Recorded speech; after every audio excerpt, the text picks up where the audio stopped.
over 400,000 NCAA student athletes. And just about all of us will be going pro in something other than sports.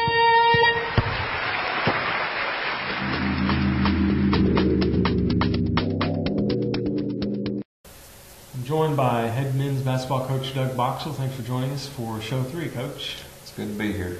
Coach, you guys made the long trip to Sul Ross last weekend, and then went on to Howard Payne played them on a Monday night. Played both games really close, but we're on the wrong end of those. Talk about those two games. Yeah, the Sul Ross game, of course, everybody talks about the travel and stuff, but I think that's kind of one of the fun things about college basketball, getting to go on the road and do the hotels and out to eat and kind of have a little bit more of a bond with the team. Both ball games, the Sul Ross game, they came out and they took the lead early in the first half, and then we came back and took the lead at the end of the half, and kind of controlled the ball game, the rest of the ball game. And we had a 9-point lead, I guess, going into the last 2.5 minutes of the ball game. And defensively, we made some mistakes. We fouled a couple of 3-point shooters and allowed them to get back in the ball game, and ended up losing the game there at the end. So it was kind of a real disappointing ball game for our kids, because we felt like we had pretty much controlled the ball game the whole way and then let it slip through our hands there at the end. Ronnie Dodd had a real good ball game. He had 22 points for us, so that was a bright spot. And overall, we did some good things, but just like the past 2 years, we didn't finish. Mm-hmm. And that's one of the things that the kids even talk about. We've got to finish. I think they felt good about some of the things because we do have some new players that are working together and stuff, and maybe they're taking on some new roles that they haven't had to do in the past. So it is exciting for them too, though. You know, Coach, after 2 tough losses like that, what can you take from that, and what are you going to work on this week? Well, you know, we have Murray and Hardin Simmons coming in this week, and so you can't sit there and feel sorry for yourself. Mm-hmm. And you got into athletics and being part of the team because you enjoyed challenges. And so we've got an extreme challenge right here in front of us. To me, it's still exciting. You know, yeah, we're disappointed, but we got to put that behind us, and we've got to move forward. And you know, we want to be champions. So we've got McMurray coming in here, who was the champions of our conference last year. You know, what a great opportunity for us to be able to say, hey, this is what we want. Are we good enough to do it? Let's go face to face. You know, let's find out the truth. We're talking about it now. Let's do it. Mm-hmm. We'll have more with Coach Boxell right after this.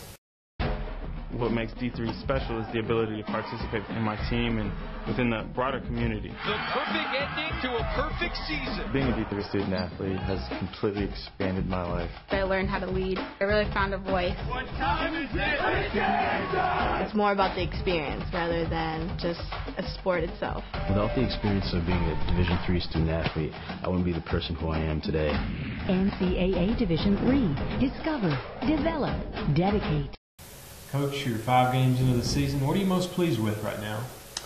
Well, you know, we've had some new players that we've had to put into our starting lineup and stuff. We've made a few changes. Bryden Flint, he's been a real bright spot for us. I feel like he's done a tremendous job. Last year he was a freshman for us and played a little bit of JV ball and only made it through the first semester, but he really loves our school. And he stayed in the next semester and just went to school and was not part of the basketball team. And came back this year and has really grown up and done a great job for us. So we feel like he's really, it's kind of like Kobe said, he's kind of our go-to guy right now.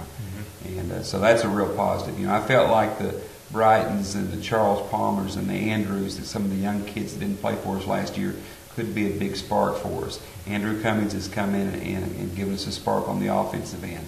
Charles Palmer, who's injured right now, has given us that energy on the defensive end. So I feel like with what we've brought in with the Ronnie Dodds and having Casey Lewis back and Marcus Bob and hopefully Kobe, as he gets more comfortable, will make us solid. You know, Vic in our last ball game had a great game for us. So we've got the tools. We've just got to find a way to get it done. It's kind of like a situation. We had a play the other night against Howard Payne where Ronnie came over to take the charge because somebody else had gotten beat. Well, that guy that got beat's got to remember to go get the block out on Ronnie's man. And that's how simple winning and losing is. You know, remembering to go take care of the guy that came to take care of you. Yeah, you face two more ASC West Division opponents in McMurray, Hardin-Simmons, like you mentioned. They're combined 7-0 right now. They're both off to really good starts, and both have quality basketball players. What are the keys to victory in those games? Well, you know, I think it is the same in any opponent you play. McMurray's got a great team. They won our conference last year, like I said earlier. But we're going to have to be able to take care of the ball and rebound.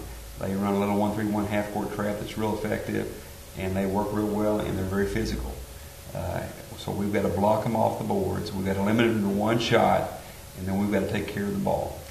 And we've got to come out with more energy than them. We've got to play harder than them. They have a little bit more talent than us. And whenever you're playing somebody that's got a little bit more talent than you, you better be playing harder than them to make up the difference. Coach, thanks for joining us. Thank you.